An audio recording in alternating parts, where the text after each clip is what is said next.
Maybe you know all your major chords, all your minor chords, right? You can play all your inversions, but you don't know how to apply them in real life, in real song. So this video is what it's about. I'm gonna show you some better way to practice your major and minor chords, or let's say in a way that's more useful for your real life playing. So what we're gonna learn today is called 2-5-1. You probably know it already. You never know, you might learn some new versions, some new ways of playing your 2-5-1s. So stick around and let's go. Basically, it's as it sounds, 2-5-1. Let's say we're on the key of C. We're gonna do 2, which is gonna be a minor, 5, which is gonna be a major, and then 1, which is a major. And if I were to do that on the key of D flat or the key of F,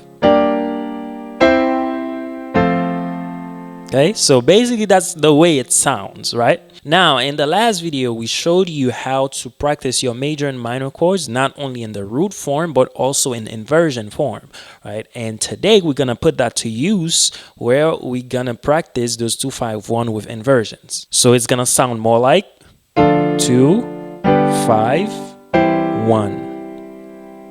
This is more practical because you're probably gonna use that whole thing in a real song. So what we're gonna do, we're gonna practice the same thing on all 12 keys. But instead of practicing this the way we practice our major chords, which was chromatically, which means that's our chromatic scale. So the way we did it, we went from C to C sharp, right? Most of the time, you're almost never gonna play a song that way, going from the key to the next key up, unless you're modulating, you're transposing.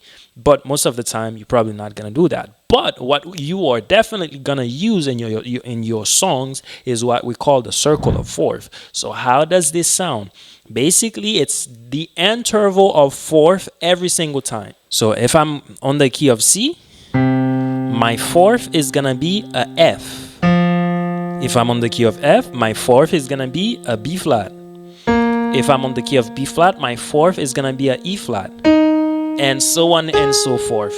I just keep going up by fourth, right? Now, there's a more practical way to do that same thing instead of keep going up there, right? There's a more compact way to practice it, which would sound more like,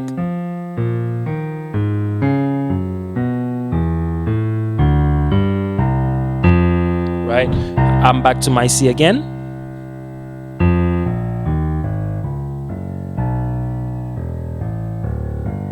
Back to my C again, right? So basically, it's the way it sounds. Just learn it that way. I could explain it to you more in details, but it's just gonna make the video longer. So for now, just copy and paste. We're gonna practice it in that order. So that means after I do my 2-5-1 on the key of C, I'm gonna do it on the key of F. I'm gonna do it on the key of B flat. I'm gonna do it on the key of E flat. I'm gonna do it on the key of A flat, and so on, right?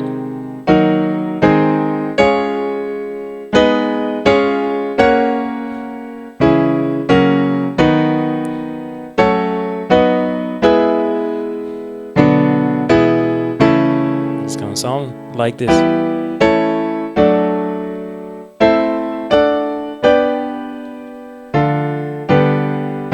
Back to the key of C major again. For some of you, it might have been confusing, right? But for now, we're just gonna slow down the video and do it the way I did it, because the only thing that made it kind of confusing, it's because I played it in circle of fourth, for those of you who are not comfortable with that. But basically the idea, just the easier would be to write down the circle of fourth, how it goes, and then you would go from C. You know your next one is gonna be F, so the 2 on F is G, right? Your next key is gonna be B flat.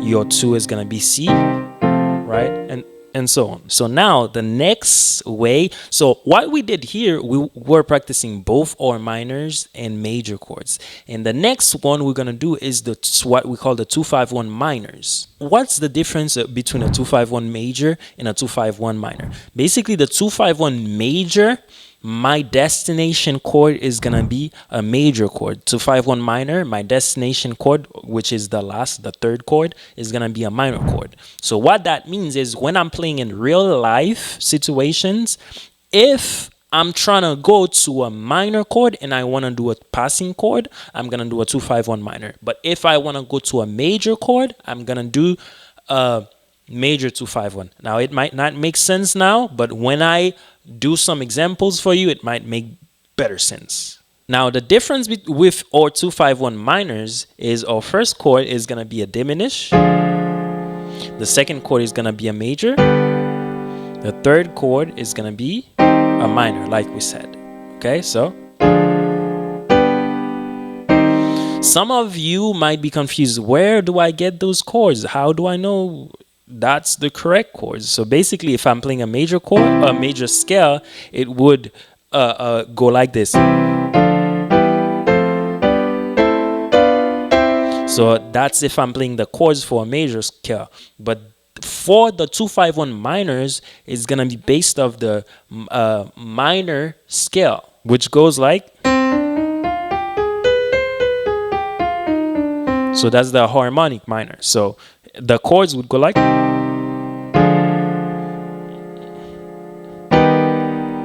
Ooh. I hope I'm not mistaken. Yeah, I think that's the way it goes. So then my 2 is minor, is diminished, and my 5 is major, and my 1 is minor. So it's based off that scale. So now let's practice it. I'm gonna do F, B flat,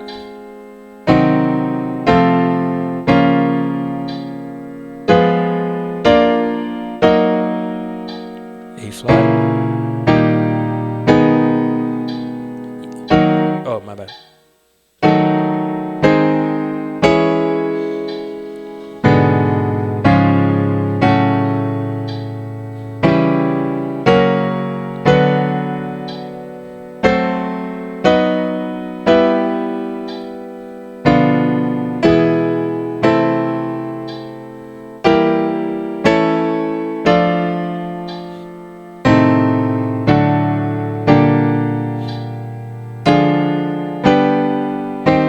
Back to our C. You still confused?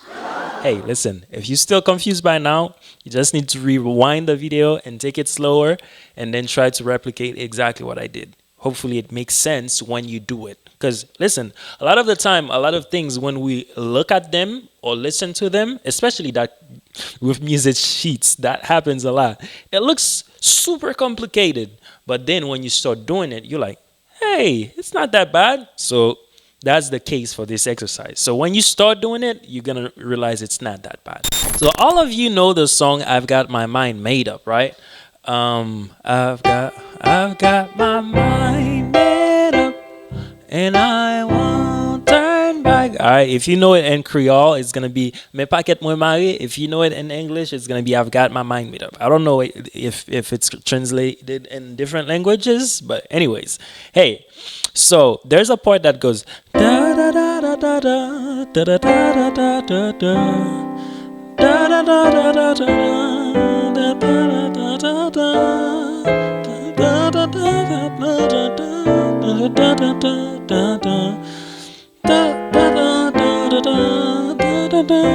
Anyways, so that's the part we're gonna use to demonstrate how to use the 2-5-1s. So the first chord is a C. Da da da da da da da da da da. So our second chord is F, right? Okay. So both of them are major chords. So which means if I'm going to that C, I'm gonna use a 2-5-1 major, right? So